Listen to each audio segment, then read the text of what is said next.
Les premières pluies de l'hiver inquiètent Dominique Salamé. Ce chimiste vient prélever un échantillon d'eau dans ce fleuve situé au nord de Beyrouth. Depuis 5 mois, les cours d'eau sont devenus des vecteurs potentiels de maladies. Suite aux pluies massives qui commencent actuellement et suite à l'incinération à ciel ouvert des déchets, les éléments inorganiques, métaux lourds ou autres existants dans les déchets vont être très vite emportés par l'eau de pluie dans les fleuves, dans les rivières et dans les nappes phréatiques et donc du coup vont passer directement dans la chaîne alimentaire. Le résultat des analyses de Dominique est inquiétant. L'eau est contaminée par des matières fécales et des métaux lourds, une pollution en augmentation de 25%.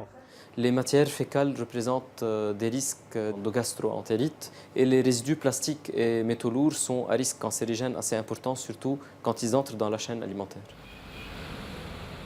Au Liban, les déchets sont partout et empoisonnent le quotidien de la population, d'autant qu'ils augmentent de jour en jour. De plus en plus de Libanais tombent malades. Dans sa clinique, le docteur Khalil accueille une patiente qui présente des troubles respiratoires. C'est des manifestations cutanées et respiratoires depuis la crise des ordures. On dirait qu'il y a une relation cause à effet parce que c'est des malades qui normalement ne sont pas allergiques, qui ont développé cette allergie cette année-ci. Le problème, c'est que les symptômes persistent. Il faut maintenir le traitement. Quand on arrête le traitement, les symptômes reprennent. Paralysé par les dissensions politiques et miné par la corruption, l'État libanais ne prend presque aucune mesure. 5 mois après le début de la crise, le gouvernement a annoncé vouloir exporter les déchets vers un pays tiers.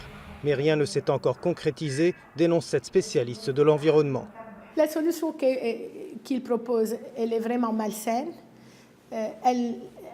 C'est encore hypothétique parce qu'on n'a pas de contrat signé avec les sociétés.